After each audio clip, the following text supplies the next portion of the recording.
These guys are not experts. And I'm not sure they're even that smart. They do like video games. And I guess you could say they're funny. Sometimes. Well, they do like to talk. And they do have opinions. It's time for Video Game Replays!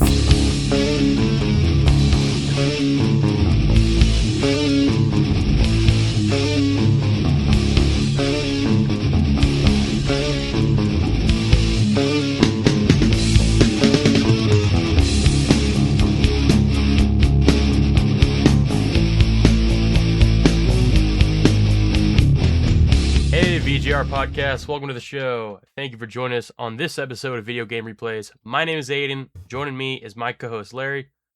It's me, Larry, IR Monkey. Aiden, happy Mario Day to you. It's March the 10th where we're at. Yes, it is Mario Day indeed.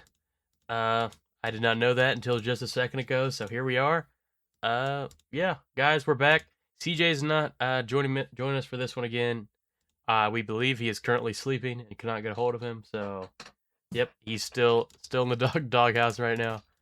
But yeah, we're doing this one without him. We're going back to EarthBound. We just have to get this one through. We've been on EarthBound for about 3 months now, so we've had plenty of time. I think we've made it to Earth by this point. Maybe, I don't know, but I feel like it. I don't know, but yeah, we've had plenty of time for EarthBound. Well. And plenty of time for other games in between this week and last. Larry, any games? You got anything? What's been going on? Well, yeah, I guess we'll jump straight to games because earlier I got not a whole lot going on in the world. It's time change has been a little rough, but work has just been a pain in my ass. But I did pick back up an RPG, not just EarthBound, but I picked up a game that I realized I have about 35 hours into. And I'm probably less than an hour away from beating. It's a classic SSI TSR Dungeon Dragon Seeker of the Silver Blade.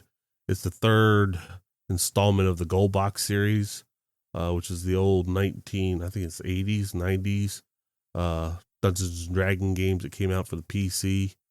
I started this, good Lord, I think 2021, 22 maybe. Beat the first one, which I finally was able to do. Beat the second one, which is the Cursed Azure Bonds. I think I beat that during a winter a couple years ago. And this one here, I started in 2023, and I set it down and just had to come back to it. But I watched a video or seen something the other day, made me think about it, and I said, "Damn it, I'm gonna come back and beat it." So it took a while to figure out where I was. Yes, I am using a cheat book that basically is giving me the walkthrough, but if I put 35 hours with a walkthrough in this game, I could hate to imagine how many hours I actually put in if I didn't have the walkthrough. But basically I'm in the last phase of it. I'm in the end game. I basically got to make it through the last bit of a maze, survive somehow, and then fight the final boss of this one, which is a guy by the name of Dreadlord. I think he sounds scarier than he looks, but yeah, very. But it's just classic Dungeons and Dragons kind of a feeling game, and I guess that's more on the idea of just dice rolls and what you get out of it every time you die. I mean, you can save it after every move, and if you die, come back and reload at that spot, so you at least have that going for you. But I've just been grinding, crushing at it, and I know the 35 hours because GOG tells me, and it tells me from every time I actually play it, regardless if I some reason go and don't save it for a half hour, it still logs that half hour. So I've been in it to win it. But that's what I've been playing pretty much since last time we got together. Snuck in a little Minecraft to get my brain a thing. Just build a house here or there. I'm trying to basically restructure an island in a world that I'll probably give up in the next 2 weeks, but that's what I do. How about you? What have you been playing? What have you been into? Well, I kind of skipped over the how's your life been going, so we'll touch back on that. But games, I've actually been gaming a lot more than usual. That definitely has something to do with my current unemployment. So a lot of free time to play video games. So that's what I've been doing. Oh man, a lot. I actually have been playing a lot. This free game called The First Descendant I've been playing. Which, if you play Destiny, it's kind of similar to that, except it's The dialogue is a little cringier, and it's with half-naked women you're playing as. So I don't know a whole lot about it. Just my buddy Walter wanted me to play it with him, so me and Kian and Walter all played the first Ascent. Had a good time there for about 6 hours straight. Other than that, Okay. Slay the Spire 2 came out on March the 5th. Got it a couple days after. I talked about not wanting to pay the $22. I ended up going back on my word, paying the $22 because I wanted to play it. Pretty much been sinking my life into that a lot too. Probably in the past 3 days, put probably 10 hours into it. So some modest gaming, but that's some worthwhile time. That considering, yeah, like I say, 3 days and 10 hours. That's not awful. I mean, we've all probably crushed it a lot more time than that into a game. Oh, I know, I for sure have. Yeah, First Ascendant, Slay the Spire 2, a little Rocket League, and here and there a few other odd end games here and there. But other than that, I've been cooking a lot, still working out, still on my diet stuff. Me and Larry were actually one of the days this past week. We're hauling a bunch of trash from my mom's old rental house. Shit, that was a process. And of course, it was the day it decided it's going to be 82 degrees out. It's been freezing for the past months, and now it's 82. Summertime in the middle of the winter. Yeah, Gotta love it. so that was fun. But yeah, it was all right to be a garbage man for a day, and I respect to those guys. I ain't doing that shit for a living. I mean, if I have to, I would, but it's definitely not high on my list of shit I would want to do. No, not at all. Well, I'll go back to you, I guess. Anything in your life going on, since I kind of skipped over that, other than gaming? Like I said, I haven't been into much. Like I said, we ran into each other the other day. The weather's been really nice, and I'm just catching up, trying to get some home improvement stuff knocked out. Much as I hate to admit it, last day or two I've spent time with the wife trying to basically give her the mental don't give me a honey-do list because this shit here needs done, this needs fixed, that needs replaced, we need to take care of that, I've got this problem, all this stuff going on with my house and all that. So she took mental note, said she's willing to make it happen because it's our home and where we live. And I haven't been able to make it out to the garage to do anything fun or anything I want to, and I got the feeling now that I've said this shit, when I got to the garage I better be grabbing some tools to go fix the shit that I said I need to fix. So I've kind of set myself up for that failure. Well, you'll have that. I mean, that's also not unique to your situation here. We at our house, we need a new fridge, a new stove, a new dishwasher. I'm just about new everything starting to break. So yeah, that's not. Yeah. And we got a fucking hoarder garage that needs a nuke. So. Well, yeah, that's the worst part about those. You can set it to mash, but it's gonna probably take the rest of it with you. I do want to tell a tale though. I ran into a buddy I haven't seen. Well, I see him periodically, but he's one of the guys I grew up with early as a kid. He was one of my asshole buddies, and he now oh shit, he's basically now the beer guy. He's the guy who shows up, puts all the beer in the local Stop and Rob, and takes care of that. And he's been working out. Best way to describe him, and if you guys know who he is, maybe not, depending who listens, but he looks like Triple H from wrestling, WWE's wrestling. He looks like Triple H. He's big, he's swollen, got this big ass beard on his face now, and he's bald as shit. Like chose to just shave it all off and go with it. I mean, the look works for him, so props to him for that. But I ran into him, and like I said, I took a second to realize, I was like, damn, that's a big motherfucker. And then I was like, I see his face, like, oh, I stuck my head out, and I was like, hey, put a fucking long sleeve shirt on, why don't you?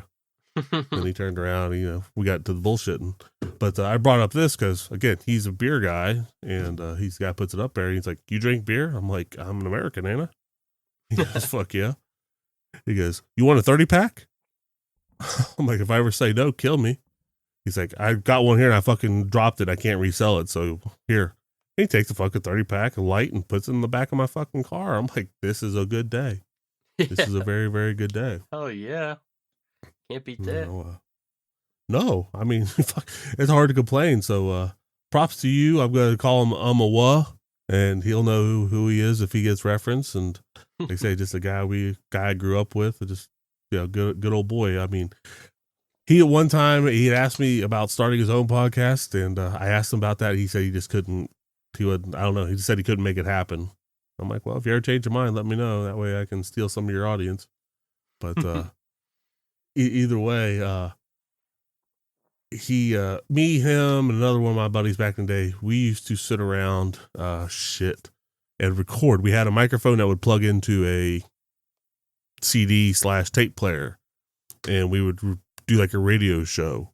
I don't know if you call it your first podcast kind of behavior, but we actually had, interviewed ourselves with dumb little things. And next up, we got White Zombie with Thunder Kiss 65 and plug it in, on your tape, you'd have the radio play for a bit. And we made probably about 6 or 7 of those. And I don't think any of those exist anymore, but just something fun we used to do. Like I said, I just wanted to take a second and reflect and say, hey, I remember Umbawa, and that was his, that was the thing that we used to do. Podcasting before podcasting. Hey man, like I say, late night radio, whatever you want to call it, I guess. But yeah, we were doing it, and hell, we'd pass each other the tapes every so often just so we can listen to ourselves talk. Hell yeah. Sucks that those are not in existence anymore, though. That is the poor things about previous things in childhood. I realize a lot of your stuff you probably don't have access to anymore, and I'm at that age where pretty much everything I do online I'll probably have access to one way or another for the rest of history. I guess as long as the license is still available, yeah, you will. But yeah, my shit, like I say, even if we had it, it's probably, good God, dude, that was probably early 90s. So it's probably, like, it already probably just fallen apart by this point. Even if we still had it, we wouldn't be able to do anything with it, or it'd probably sound like those old radio where like shh coming through, all that static and noise, and you just hear us back there yelling, cussing, carrying on. I do recall that our I can't remember if it was the station or the call sign, but it was www fucked up radio. There you go. That was the MTV era, so probably riding on that. A lot of quality stuff there. Absolutely. There you go. At Bear Haas, we believe soap shouldn't just clean you, it should elevate you. That's why each bar is cold pressed by hand using ingredients so natural that borderline concerning. We start with dew collected from yoga mats at dawn, then we infuse it with essential oils of endangered herbs, lovingly harvested by people who've never heard of Wi-Fi. Our secret ingredient, Whisper Fermented Moon Basil. Every bar of Bear Haas takes 40 days to cure and 40 more to emotionally mature. When you lather with Bear Haas, you're not just washing your body, you're rinsing away the burden of those who still use store-bought soap. Bear Haas, because purity isn't a goal, it's a lifestyle we invented first. Visit bearhaas.su and enter code VGRPOD for 10% off your first order and a free sample if you qualify. We will move on to the game of the week. Finally, we are talking about EarthBound. We've been saying we're going to talk about it for like the past months. This is the day. EarthBound, released August 27th, 1994 in Japan, June 5th, 1995 in America. Director is Shigesato Itoi. Publisher is Nintendo. Okay. And EarthBound is a role-playing game released for the Super Nintendo Entertainment System. The game follows a young boy named Ness who is set out on an adventure across the strange modern-day world to stop an alien threat known as the Gigas. Along the way, Ness meets several friends who join him and travel through the town, cities, and other weird locations, battling enemies using psychic powers and bats alike. EarthBound was created by Japanese writer Shigesato Itoi and is the second game in the Mother series. Mother was released on the NES, and I believe there's a Mother 3 after on, I think, the Game Boy. But unlike many other RPGs from that time that were set in medieval fantasy worlds, EarthBound takes place in a funny, satirical version of modern America. The game became well known for its quirky humor, bizarre enemies, and memorable story. Although it wasn't a huge hit when it first released, it later became a cult classic and is now considered one of the most beloved RPGs on the SNES. Larry, first impressions of this modern game, or this modern-looking American-based game, I guess. Um, I discovered this back in the early 2000s in my initial emulation run. Because at that time, I think that's the only way you could actually get it. It was done through translations, and I was really intrigued with it. I really liked it. I was a hardcore RPG guy myself at that point, and initially, I remember I played it way into it. I never did beat it back then, um, but I did like the modern setting. Just as I mentioned earlier in the episode, I've always played a lot of fantasy driven, mythical, fighting dragons and kobolds and lizard men and all that. But to come into this and fight snakes and bats and dogs and robots and all that kind of stuff was new, and it was like a different, fresh take on this. And I recall feeling very surprised and enjoying what it was that I was seeing. Um, so much so, like I said, that the memory definitely sticks with me pretty well as how we went through it. And when you decided you wanted to play this, I was eagerly surprised, or not surprised, but I don't want to say surprised, but I was excited to get into it and try it again. So that's Yeah. I can't think of a better way to describe that. But how about you? How was this first go around for you? First impressions, it reminded me a little bit of the same vibe that Undertale gave me, with the kind of cartoonish, modern, almost parody looking environment. All the colors were very vibrant, uh, little small, cute character models. It kind of reminded me of that. Gave me that same vibe in a way. I wonder if Undertale was, or not Undertale, sorry. Is it Undertale? Yeah, that's what I'm Yeah. thinking of. Yeah, Undertale. But yeah, it's a cute little fun game. First impressions, I like the sounds. I like the way it looked. Hopping into it, I really had no clue what to expect. First impressions, I was pleasantly surprised. We'll touch on the graphics. I touched on it a little bit. I think the graphics to me looked great, almost modern looking. I think very comparable to Undertale, like I said. Uh, Very bright, cute, cartoonish graphics. You could tell what everything was. I like the character models, and when you actually fought people with the character models, got blown up and got bigger and a lot more detailed, and they looked really good. I really don't. I think the graphics were great personally, especially for the time when it came out on the SNES, 1995. I mean, these graphics are some of the best that we've played personally. Oh yeah, I don't disagree with you on that. I truthfully believe it's it's hard to see a lot of it because you got the overall concept where you break down and then you get into the battle. Hmm. But yeah, that battle it's beautiful and it's good graphics, but it's also not a realistic graphic. It's a cartoony kind of graphic. Um, but it looks smooth, it plays well, and like everybody has a lot of details and everything kind of pops at you. Um, and even in the overworld, I think you get pretty well with that. It seems a little bit better than the original Final Fantasy we had played. It looked kind of basic, but also had the same kind of traits. We're not going to waste a whole lot of graphic power up on the top surface, but you get into the fight, it looks a bit better. And I think here they did a lot better with a lot of these monsters and creatures and how that went in the over in the battle view of this game. Yeah, I think the graphics look great. I really like the vibe that it presented, and I mentioned in my impressions, but the soundtrack to me, some very familiar sounds, some sounds that I've heard today in the modern zeitgeist.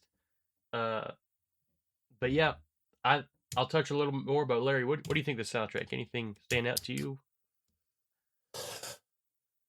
I do believe that, like I say, the battle music, the overworld music in this, it's purely Earthbound. You can hear the Earthbound in it. Like I hear it play, like that's Earthbound. But I find it a little weird. I can't recall it. I can't plumb it out like I would with like Legend of Zelda or Mario or any of those things. So I wouldn't put it at the level iconic, but I would definitely put it as like an A tier versus an S tier sound quality on it. Um, like I say, the fighting sounds sounded pretty good. The music was really good. Like I said, but I think I'd call it an A tier soundtrack on this. Soundtrack was good for me. I think it was very good personally. Uh, I don't know if I would say it's like sonically impressive soundtrack. Like I don't know how they did it. Uh, but it matched the vibe of the game a lot. It matched the environment. Like Larry Yeah, oh said, yeah. it sounded very Earthbound. Like if you played me, even if I can't put a specific tune to mind, but if you played me 10 random video game sounds, I could pick out which one was Earthbound.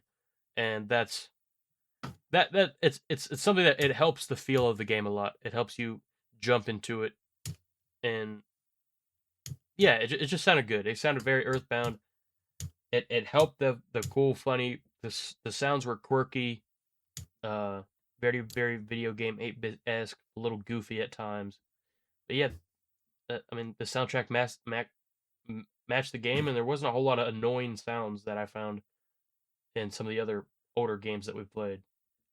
No, I don't disagree with you there. I mean, I'm thinking back to there was a point I think it had like a clown or a circus type of feel, and it would give you a clowny type song, like you said, like where it kind of gave it those silly moments. But it did also bring in um the serious tunes, the serious music, which helped it, Yeah, know that you're in a boss fight. You better get shit together real fast. yeah, it kind of helps. It kind of helps switch the vibe around from the cartoony goofiness to okay, I'm fighting. This is like getting a bit more serious. You can kind of tell. You can kind of tell. And I also want to touch. This is not part of the soundtrack, but are all the adults in this game like useless or just insane? Like why am I fighting the police officers? Why am I doing the police officers' jobs? And like everyone's like going to town, everyone's a cult. I go to the next town, they're completely useless. Like is Ness the only competent person in this whole damn world? I mean, it might be somewhere in that classical idea that adults are so wound up in their own little shit that they don't see the things going on around them. And Ness and his friends are the only ones who actually sees it happening, and they have to do something about it. The cops are too busy just making sure that nothing, this spaceship thing doesn't get away or what have you. And uh, the next section where the town, they're just making money, living their lives. Um, Even though they all reference the next town over is bad, stay away from it. Oh yeah, but I mean, you I literally guess. like the cops fought you at one point. Like, why are you fighting me? I'm a kid. Like, and they're like, I gotta Well, test your strength, and then they all fight you, fight the kid. It's like, okay, well, I you don't got know to if make sure that's you're the best. worthy of getting out of here, Yeah, man. yeah. If you want to go to the next town, you got to go through all of us. I've been through that battle as a teenager. I do remember that. The classic battle everyone has to go through. If you want to go to a different town, you Absolutely. have to fight the town police. But yeah, soundtrack, graphics, they really went hand in hand. Very solid. No complaints here from me. Uh, least favorite part of the game, Larry. Do you have anything that stood out? Kind of as your least favorite. This is, I think, probably the one thing that I have a problem with in a lot of old RPG games, and always sets up for that. People enjoy these RPGs, but the first thing you usually hear out of a lot of reviews and things online is this thing could really use a reboot. And this one here, I don't think it needs a reboot, but definitely the grinding is the drag of this one. I know, you get to a certain point, like you can follow the story, you're pacing through it fairly well. You find the boss, and then you realize, shit, you're 3 levels too low. You can't even touch this guy. So now you Yeah. got to go back out in the world and grind a little bit. Um, I think, and I know some modern RPGs have gotten better about this, but if you're going to lead me from point A to point B, if I grind, I should be able to destroy the boss at B. I shouldn't have to grind just to kind of have a fight against them. And maybe that's just being spoiled playing so many RPGs over time, but this one here, that to me was probably one of the worst things. It felt very grindy, um, more than I like. But outside of that, that's my biggest complaint. That's probably my least favorite part of this game. How about you? Uh, I don't have a ton of things really that would turn me off away from the game or would seriously prevent me from playing it in the future. But one of the things I do think about the whole game, there is a lot of walking, which I guess it's probably pretty familiar with a lot of RPGs. I know there's a lot of walking for Final Fantasy and Zelda, but I don't know, maybe the walking was too slow for me. But a lot of times I felt that I was walking a lot. And Did you did you not find the bike? I can't think. I think it's the third town that had a bike. I think it's the second town, not maybe Tucson. I think Tucson's where you find the bike, which Okay. is it's kind of useful for a few times. It's kind of annoying to equip it. And also, like, if you have a teddy bear or if you have any of the other people with you, you can't even ride the bike. And there's no sprint, so you're kind of Yeah. just slow walking around the whole town most of the time. Okay. Maybe Yeah. it's maybe a little bit more. I don't know if pedantic's the right word, but it's not like a serious complaint, and that might be might be something that most people don't reach at when they play the game. Don't have a problem with. Another thing is I don't know if you ever experience it, the getting a cold when uh some of the enemies inflict getting a cold onto you, and unless you have a remedy or I think, what is it? Is it a heal sandwich? I don't know, guys. We played this game like 2 months ago, so we're kind of reaching back. Uh, you have to have like a remedy for it, and that was kind of annoying. And it'll literally slowly tick until you die, unless you get a remedy or get healed at the hospital. Yeah. I recall that. Like I said, now that's to some degree though. Like I say, in your traditional fantasy RPG, that's kind of like getting poisoned to some degree. Yo, no, yeah, So it's just kind of something that was annoying to me, but I understand it. It wasn't as broken as the in Final Fantasy, I think it was the stone where it turns one of your people to stone, and yeah, that was even more broken. It was you turned you to stone, and if you didn't have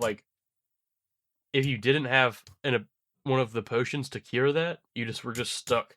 Like, even if you die, you're just stuck unless you like went somewhere and well, the thing is, like, you're reminding me of the one thing I did remember in this that I really can't stand is this inventory management in this damn game. oh You yes, have you have like what, maybe like 15, 20 slots that you can hold anything in, and it doesn't double up. So if you get a cookie to heal you, it's going to take up 3 slots for 3 cookies. So it's just like, how the hell am I supposed to think about keeping a heal potion when I've got 12 other things I have to hold? yeah, that you literally cannot drop. And I guess there is one other mechanic to kind of help with that, but it's like such like a tedious, annoying thing is having your sister call your sister and have one of Oh, the guys come pick something up, and I'm like, yeah, but now I have to call him and have him drop it back off.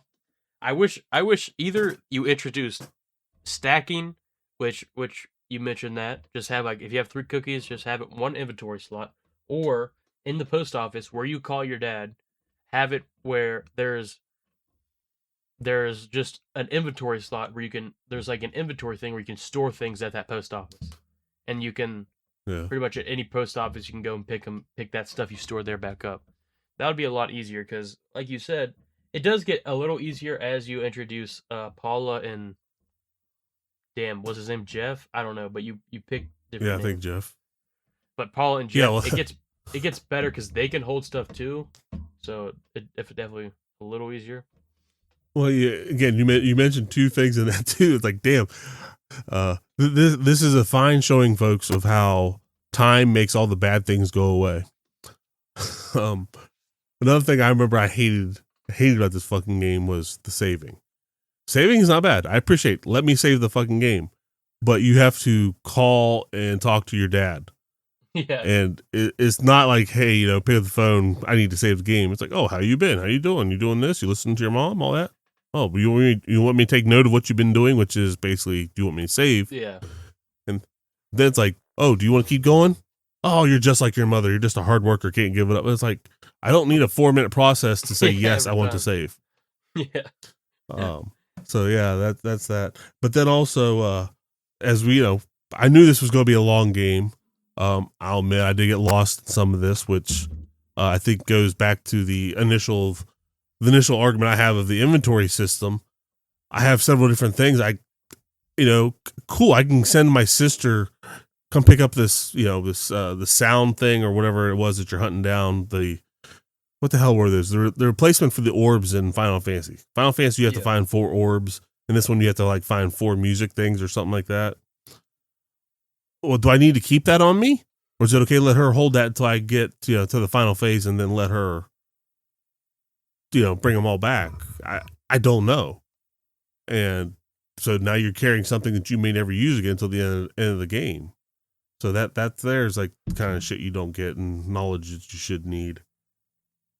But it just made it really hard too when you're trying to read a read through and you have, I named the girl Chris after my wife, and her name's Paula. So when I'm looking through the guide, I get lost because it says Paula needs to do this or you need to do this. Yeah. Paula, who the fuck is Paula? I did run into that as well. Yeah, I mean, if I have to know her name to do something, don't give me the opportunity to change her name. Yeah. It just messes with everything. I kind of get that too. But we've talked a little bit about least favorite, kind of picking at straws here. But what is your favorite part of the game? What did you really enjoy about it? More so, I think before, and it's still now I do as much, but it's a different kind of story. It seems like there's an overarching story about the modern family in this. Mom cares. She wants you to take care. You go home, she feeds you, she puts you to bed, she gets you taken care of. And that's the first thing she does as soon as she talks to you. You just want to, hey, Mom, no, go to bed, get your sleep. Here, I made you a pie, eat. And, so you got the caring mother, you got the bratty sister who then, besides that she wants to make money off of you and your invention, or you and your adventure. You have a dog who goes with you at first and then decides it doesn't want to go with you anymore. And your dad is faceless and just never to be seen other than when you make a phone call and he wants to talk about this. So it's intriguing that the family dynamic of how it is, but the overarching story of what's transpiring and how you and your friends have to do it. I mean, I never watched Stranger Things, but I'm surprised they didn't use this more than they did Dungeons and Dragons. There you go. I don't hate that at all. I do. You have the dad that you don't really see a lot, but you call him from time to time and he gives you money, and that's pretty. That's a pretty interesting dynamic as well. Well, I mean that's in some degrees that is a modern dad, though. I mean, they're out there doing their shit, and you need money. Here you go, buddy. I got you. I also I do want to. I want to talk about the humor in this game and the little funny quirks. I did notice some parts in this game where I genuinely found it okay, that's funny, which is pretty rare for to play a game, an RPG game, and then actually laugh while I'm playing that game. But this definitely achieved that. It had a lot of funny spots in it. Yeah, I like the story. I like the concept. I'm an RPG guy. Like I said, the sound and the graphics were really cute and stood out to me and really played well together. Yeah, I don't have anything that crazy stood out that this is the one part of the game that I love. It's kind of the environment and the game as a whole that played in together and gave you a really good experience. So, yeah, I mean, I don't have a whole lot more to say. Good story, interesting. Oh, and I do like the how linear it was compared to some other RPGs. You kind of just you found out it told you, it found a way to tell you how to do things without breaking the fourth wall, and kind of made you feel like you're doing it on yourself. But which I can appreciate. It's kind of like if you were at a part where you didn't know where to go, you go and talk to the villagers, and they genuinely would give you hints and kind of help you out. Which a lot of other RPGs do that, but a lot of them don't do it as well as this game did. I enjoyed that. Like I said, I picked this up here since last time we did. I picked up, played a little bit throughout the week just to get re-familiar and try to figure out how far I'd actually gotten in this playthrough. Because I played this one on my Switch. The game is available on the Switch Online. But I do appreciate the Switch Online version only because there's this one guy in every town where you can pay him X amount of money to give you a hint. And I'm in the town where you're, I guess, starting to deal with zombies and the graveyards there and all that. And he says, "Hey, for $60, I'll give you a hint." And he tells me about this hole that's up in the northwest corner of town. It's blocked by these couple of guys, but they're good fellas. Just talk to them and they'll help you out. And sure as shit, yeah, okay, cool, thank you. And then I used the skip to go back before I paid the guy and just went and did it. So, there you go. just a small benefit of playing this on a modern platform, but yeah, I guess I agree with you. It does give you a lot of possibilities. Hey, you need to go here and do this. I don't know if it was at the time my simple mind, my overstressed mind from the holidays or what have you, that made me. I felt, I guess, as you say, I was like, I see what you were saying, but I also felt dumber. But I think I also leaned really heavily into my playthrough versus my walkthrough versus trying to actually play into it, just because I wanted to make sure I wanted to get further than I had in it. So I think it kind of did suck out a little bit of my enjoyment of it. Yeah, I there was, for the most part, I just went in blind with no playthrough.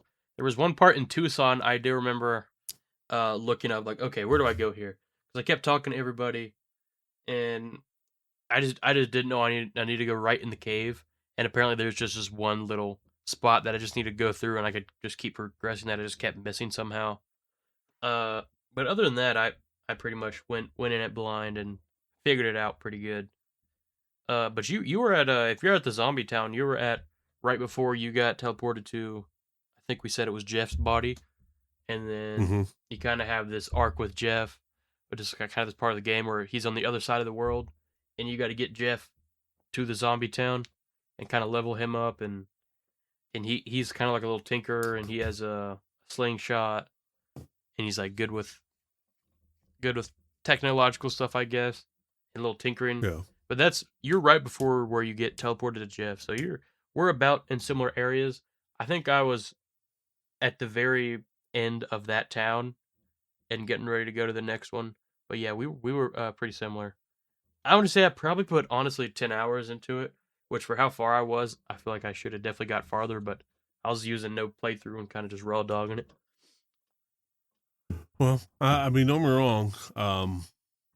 I actually just went to my book link on this, or my bookmark on this, and it's a site called starmen.net, EarthBound walkthrough, and looks of it. I didn't make it to Snowwood, so I'm gonna think I'm right in front of that. So I went to 3-1, and with a simple look at that, I'm about a fifth of the game through this. Yeah, this is a huge game.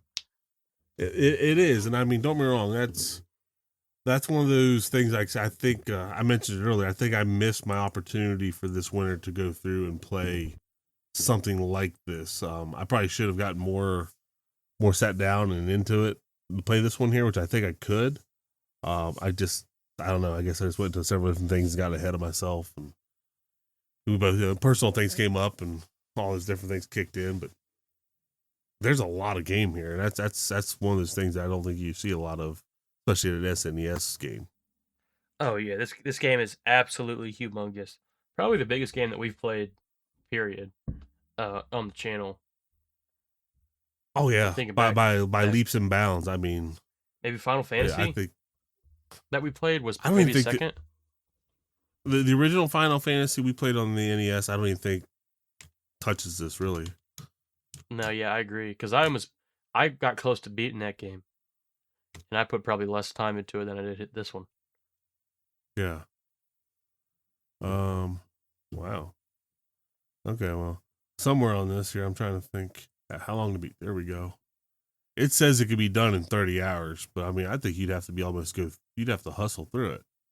Yeah, you kind of know how to know the routes that you have to take, and already. Because if I'm like a little over 1/5, I was probably 1/4 of the game. I was a little ahead of you, but still, I was maybe more than 10 hours, honestly, just to get 1/4 of the game through. Well, I'm just glancing here real quick, trying to see if I can find an answer on the other one. They don't seem to have it listed. Final Fantasy for NES doesn't seem to be listed on the How Long to Beat website here.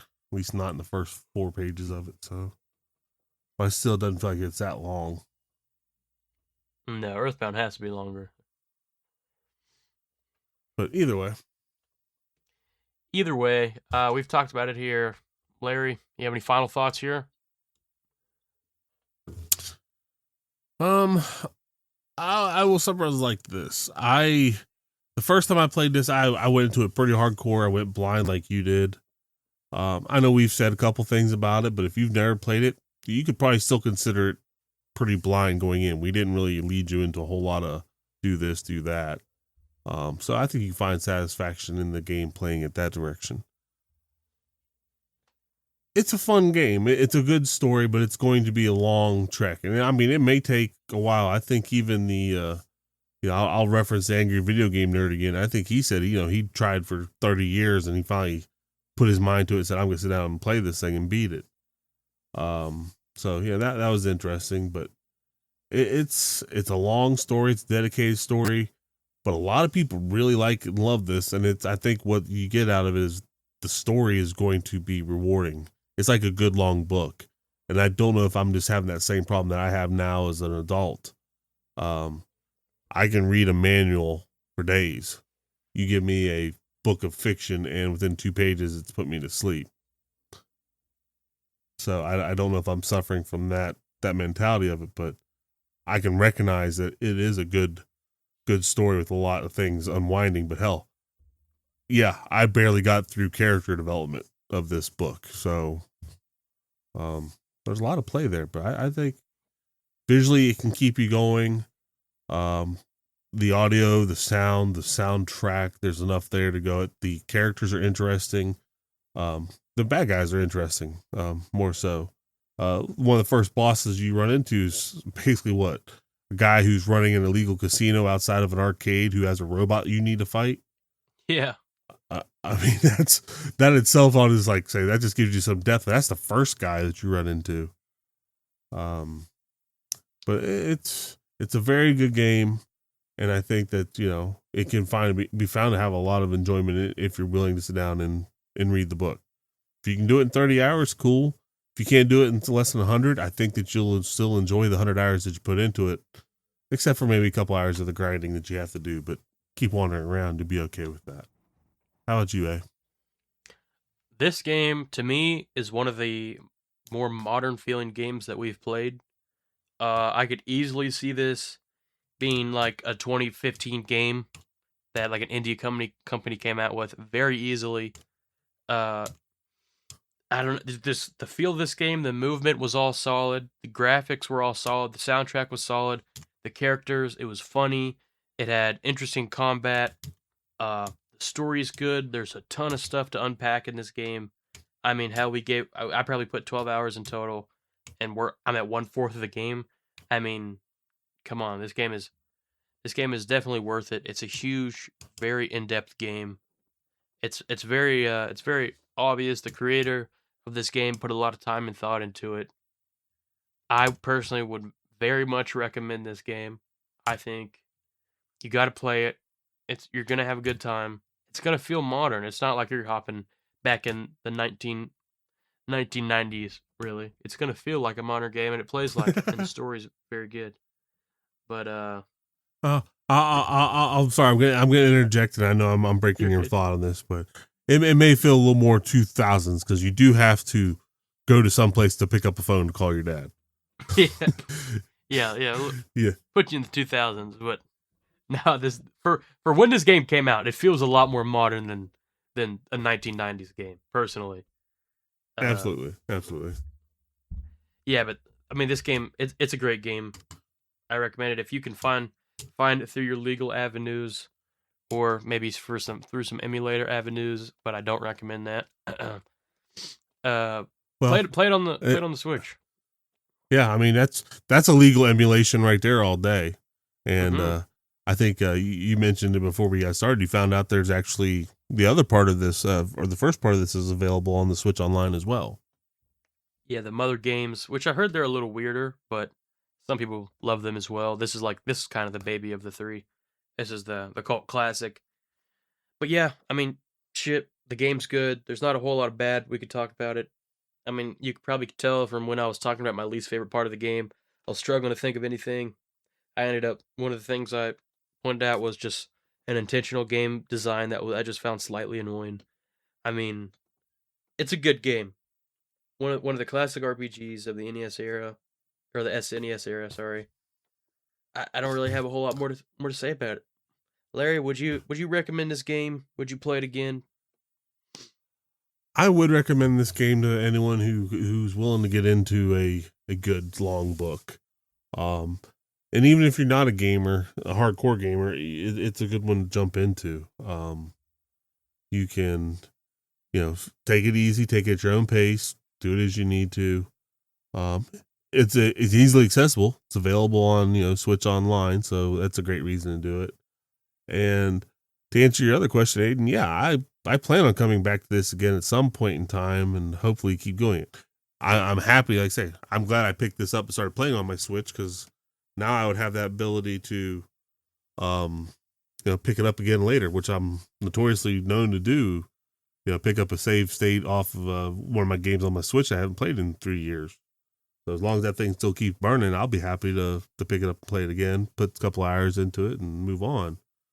So yeah, I highly recommend it. I will play it again. How about you, Aiden? Will you go play this again, or? Oh yeah, I have every intention of playing this game again. I wish I put more time into it when we were off, but to be honest, it just kind of got thrown on the back burner as I got into a bunch of other games. But yeah, I 100% have every intention of jumping back into this game. We're at that point of the episode, guys. We're sticking a rating to it, 1 through 10. Larry, do you have something in mind? I know I have a number. I'm gonna let you say first, so I can maybe change mine. Let's see if I can influence you. All right. Well, now here's where the contradiction of the whole thing starts to kick in. This is my personal rating on this, and a lot of times I look at it as fun factor on this.